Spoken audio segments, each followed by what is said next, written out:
Labrīt, agronomi brokastīs! Mēs neesam Liepājā, bet vējš ir arī šeit, Zemgales laukos. Labrīt, Gati! Labrīt! Labrīt, Sandra! Labrīt jums! Ir oktobris, daudz jau ir sezonā padarīts, bet ir vēl aktuālas tēmas un darbi, ko varam vēl padarīt.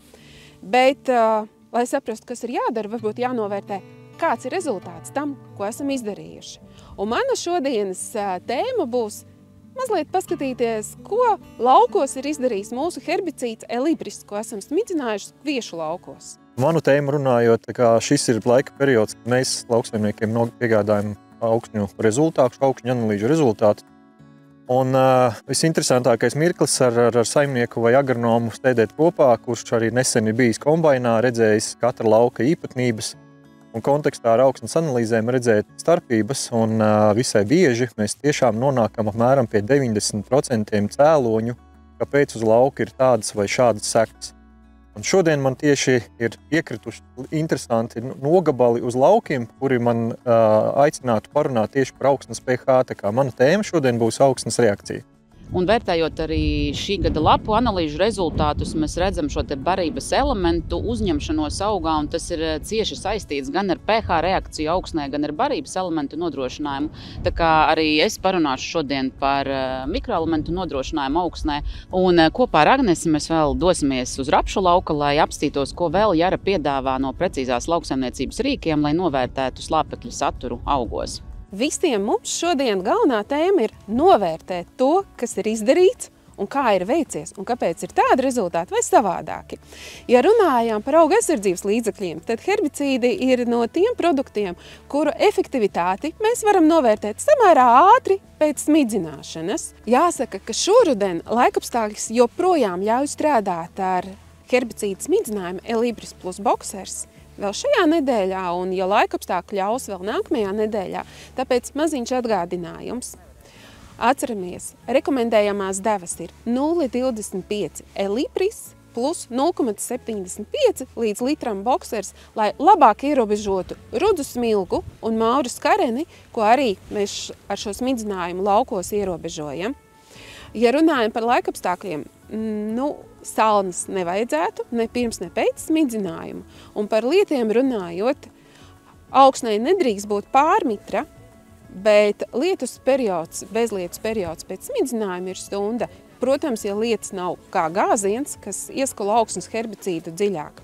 Un vēl jāatcerās, tā kā Elibris plus Boxers strādā gan caur augsni nezāļu saknēm, gan caur lapām, tad nezāļu lapām un vispār laukam ir jābūt sausam.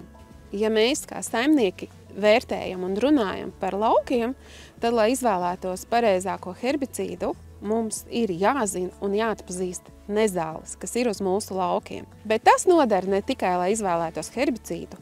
Daudzi no savvaļas augiem, kas mūsu kultūra augos ir nezāles, var liecināt par augsnes stāvokli un pH līmeni augsnē. Par šo tēmu, protams, tālāk turpinās Gatis, un precīzāk to visu var noteikt analīzēs. Bet jau augi liecina par to, ja ir skāba augsne, piemēram, kosa, skābenītes, mālēpes ir izteikti skābās augsnēs, violītes, tītenes ir vāji skābās augsnēs.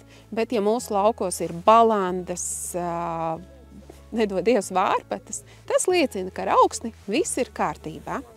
Un ja mēs runājam par kortēles produktiem, tad šobrīd aktuālākais droši vien ir herbicīds ziemas kviešos Elibris, ko mēs piedāvājam jau otro sezonu un esam dzirdējuši tikai labas atsauksmes. Arī pati šajās nedēļās es apsakoju daudzus laukus, kas ir smidzināti Elibri, un jāsaka, ka pareizā stadija, kad tas tiek darīts, ir, kad kviesim ir 1 līdz 3 lapu stadija, un nezāles ir mazas, dīglapās vai pirmajās īstajās lapiņās. Jāsaka, apsakojot laukus ir mazliet garlaicīgi, jo neko citu kā kviešus un mazas mirstošas nezāles dīglapās mēs ieraudzīt uz lauka nevaram. Lai mēs pārliecinātos, kā ir strādājis herbicīds, tad nekas cits neatliek kā vērtēt vai meklēt lauka stūri vai stabu, kur smidzinātāju kļūdas nav ļāvušas veikt smidzinājumu, mēs redzam, uz kādām nezālēm ir strādāts. Strādā tiešām uz labām. To jūs varat arī redzēt bildēs no laukiem. Dzīve ir dzīve, un nevienmēr izdodās perfekti nosmidzināt optimālos apstākļos. Bet, ja arī runājam par lielākām nezālēm, arī tur Elibris sevi ļoti labi parāda, jo viena no 4 darbīgajām vielām, ko maisījumā mēs nosmidzinām ar Elibri un bokseri, ir Areleks aktīva, un tas strādā caur lapām. Un tam nezāļu lielums parasti nav problēma. Elibrī esošais Areleks aktīvi varam redzēt, kā ierobežo gan kumelīti, gan ķerēņu madaru, gan rudzu puķi, gan mazu violīti un veroniku, gan mazu virzu, panātris, ganu plikstiņu. To visu var pat mīkstpienes. Un interesanti, kad ierobežo šajā rudenī pie perfektiem laikapstākļiem arī nelielu rapsi, kur galvenais dzinums ir rapsim centriņš jau ir beigts, un šis rapsītis nepārzīmos.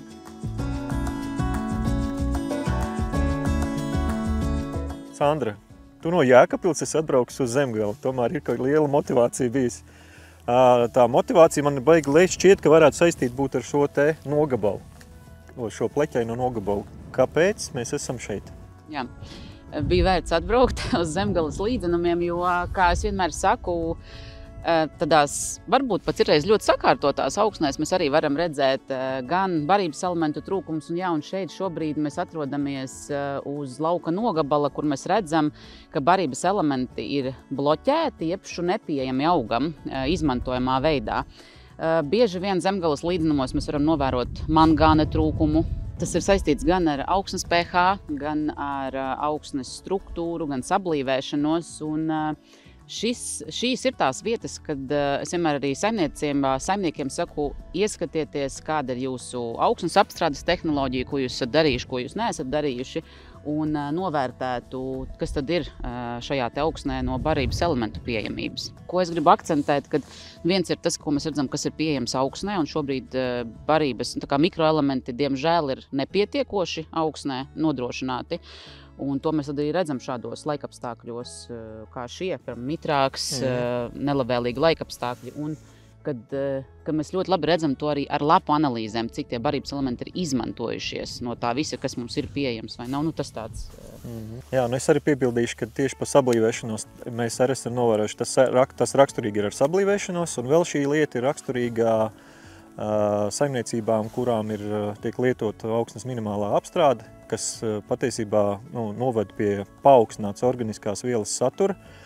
Dažkārt, ko mēs esam novērojuši, ka mēs varbūt pārspīlējam ar šo organiskās vielas satura celšanu, jo Latvijas mērogā, Latvijas augsnēs organisko vielu virs 5% īstenībā palielināt nevar. Ja mums ir dažkārt rādījumi jau rāda, kad ir pat 11% organiskā viela, tad, protams, nebūs pārsteigums, kad augsne pie nokrišņiem, kā tagad rudenī, silts, un tomēr tagad pāris dienas bija diezgan nopietnāki nokrišņi.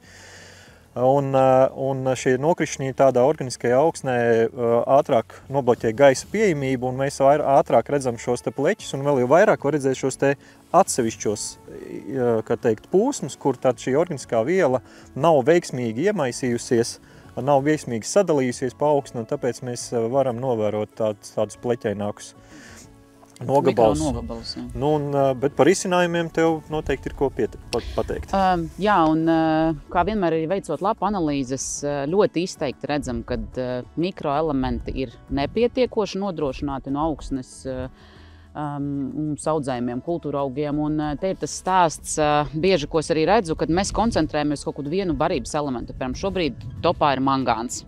Jā, jo varbūt mēs vizuāli kaut ko redzam vai neredzam tieši uz augu lapām, bet lūkojot lapu analīžu paraugus, mēs redzam, ka šie mikroelementi nav tikai viens izteikti trūkstošs. Un mums šī stratēģija mēslošanas, īpaši ārpussakņu mēslošanas stratēģija ir jābalsta uz to, ka mēs nodrošinām vairākus barības elementus lai tie ir pietiekoši augiem, jo, piemēram, šajā pavasarī, kā jau mēs arī iepriekšējos raidījumos stāstījām par vara trūkumu, pavasarī bija izteikts vara trūkums, kā mēs zinām, varš ir ļoti iesaistīts visos pārziemošanas procesos, šūnu stiprībai, tad slimību izturībai, un tas tika ļoti ziemā patērēts, tāpēc mēs nevaram balstīties, ka mēs smidzināsim tikai mangānu, piemēram, vai tikai varu, tam jābūt kompleksam risinājumam, lai šādus nogabalus, ko mēs redzam, tā kā nodrošinātu ar barības elementiem.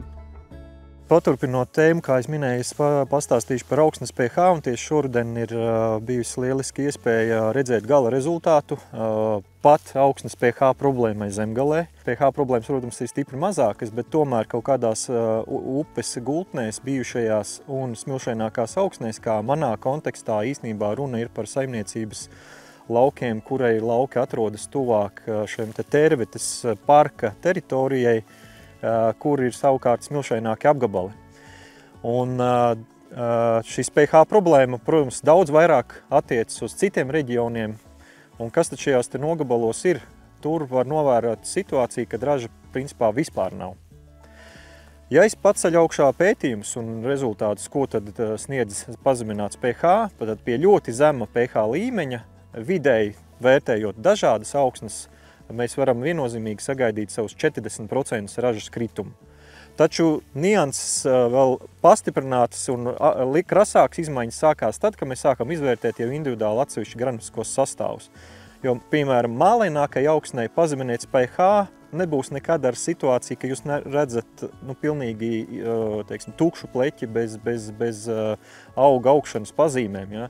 Tajos apgabalos ražas vienmēr būs, un māla apgabalos pat pie ļoti zema pH dažkārt mums izdodās savi 70–60% no iespējamās ražas tajā apgabalā. Savukārt šis te pazeminātais pH problēmas un sekas, tās īstais raksturs parādās smilšainā augsnē, kur ir kombinācija kopā ar tātad pazeminātām mehāniskām augsnes īpašībām, kurā ir kā teikt, mazāk mitruma noturība, tajos apstākļos raža zūd pilnībā, un arī tagad mums ir iespējams šādus nogabalus novērot. Un saimniecībai šajā laukā pie Tērvetes parka atsevišķais nogabals analīzēs uzrāda 4,0 pH līmeni. Šādos apstākļos raža neizdodās vispār. Un tā ir tā lielākā sāpe, par ko vienmēr jādomā ilgtermiņā. Augsnes pH nobloķē ļoti daudz barības elementus. Visi pārējie izdevumi, ko jūs uz tīrumu veicat, beigās ir tīri izdevumi, bet rezultātu jums tiešām bremzē šis te pH. Šādā vietā, kur augsnes reakcija ir 4,0, tas nozīmē, ka tur kaļķošanas devas, protams, būs lielas. Tur jārēķinās vismaz ar savām 12, varbūt 16 tonnām fiziskā kaļķa.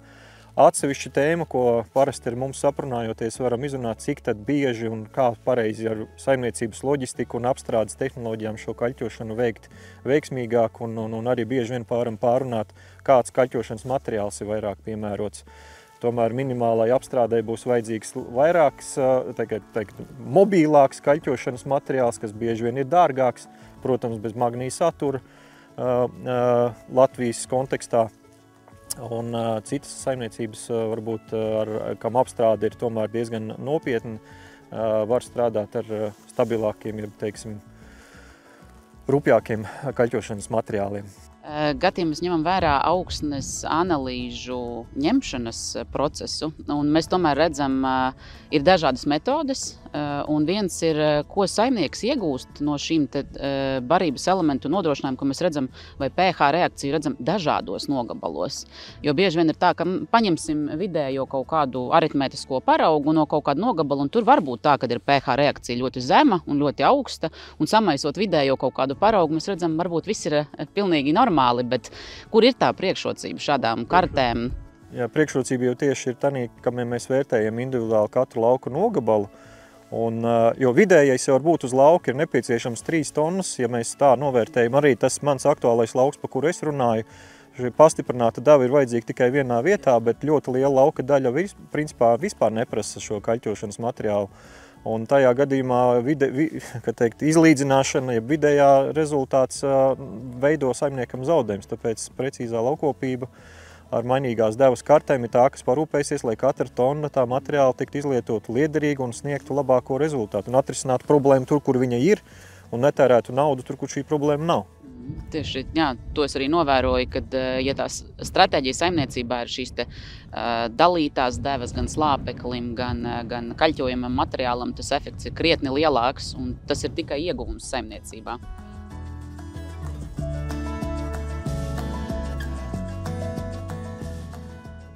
Esmu uz rapšu lauka, lai satiktu Agnesi un noskaidrotu, cik rapsis ir uzņēmis slāpekli rudenī. Iesim! Čau, Agnese! Čau, Sandra! Nu ko, svērsim rapsi vai mēģināsim jaunu aplikāciju? Es domāju, ka mēģināsim jaunu aplikāciju, jo mēs progresējam digitāli.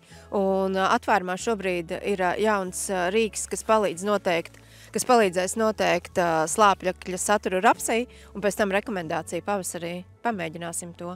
Uzreiz teikšu, ka ir principā jābūt tā, ka nedrīkst būt ļoti pāraudzis rapsis, kas, protams, ļoti daudzos laukos šobrīd tā ir. Ir jābūt redzamai nedaudz tomēr augsnei. Un ko mums darīt ar lielāku rapsi, es izstāstīšu mazliet uz priekšu, bet principā tā rindstarpa platums starp rapša rindām ir 25 cm. Ja ir vairāk, tad fotoanalīze arī vairs nestrādās. Un arī, tā mazliet, lai būtu apmēram, kā mēs sakam, apmēram 20% redzama augsne. Un ko es daru? Es ieju atvārmā, es atveru vaļā fotoanalīzi un sāku uzņemt attēlus un spiežu. Principā aplikācija darbojas ļoti intuitīvi. Mēs varam ievedam pirms ziemas, ka tas ir rapsis pirms ziemas, slāpekļa piegādi no augsnes, jo mēs izvēlamies arī, cik daudz slāpeklis varētu būt no augsnes. Mēs pieņemam, ka tas ir vidējs. Mēs izvēlamies vēlamo ražu, teiksim tā, 3 tonnas, būsim reāli. Un es spiežu sākt analīzi, sākt mērīšanu, un es sāku fotografēt rapsi. Šobrīd ļoti vienkārši. Ļoti vienkārši, jā, redzi, ar signālu. 5 attēli, es nekustēšos no vietas ārā, nevajadzētu iefotografēt gumijniekus, bet tikai augus. 4 līdz 5 attēli, un mēs uzspiežam saņemt rezultātus. Ko mēs ieraugam, ka konkrēti šajā punktā, kur es safotografēju, rapsis ir uzņēmis 70 kg slāpekļa, zaļā masa ir 15 tonnas no hektāra, un tas slāpekļa daudzums, kas rapsim būtu nepieciešams pavasarī, šobrīd aplikācija saka 120 kg. Ko man darīt pavasarī ar to skaitli? Otra opcija ir, vai vislabākā opcija ir atnākt šeit vēlreiz pavasarī, un nofotografēt, principā trāpīt arī pašā vietā, nofotografēt vēlreiz, jo tad mēs redzēsim, vai ir lapu zudumi, jo viņi noteikti būs, un aplikācija pati programma tā kā izreikinās tos zudumus, un tad arī atbilstoši izreikinās to vēlamo slāpekļa daudzumu. Svarīgi atcerēties, ir jāizmanto pavasara, principā labākais ir rudens un pavasara, un tad dabūn kombinēti, un tad nevajag spainīt. Es minēju, ka daudzvietas rapsis ir lielāks par to optimumu, kas ir nepieciešams fotoanalīzei, bet mums ir vēl viena opcija, ko mēs jau arī pagājušā rudenī piedāvājam, un tā ir slāpekļa uzņemšanas karte rapsī, kur satelīts ir noskanējis rapsi, parāda rapsī uzņemto slāpekļa daudzumu, un savukārt tad šo skaitli mēs varam izmantot slāpekļa daudzuma aprēķinam pavasarī atkal, kas būs nepieciešams tad, kad sāksim jau pavasarī papildmēslot rapsi. Tad sanāk, Agnese, kad to rīku rapša slāpekļa uzņemšanas noteikšanai ir ļoti daudz, ko mēs varam izmantot. Jā, tieši tā. Mums ir vesela pakete atbilstoši tai situācijai, kas ir uz lauka. Tātad ir viela pārdomām uz pavasari. Ir viela pārdomām, ir vērts paskatīties atvērumā atkal uz mūsu jaunumiem. Nu ko, šī ir noslēdzošā šīs agronoma brokastu sezonas epizode, un gribu teikt, ka tiekamies ziemas semināros. Jā, nenozīmīgi.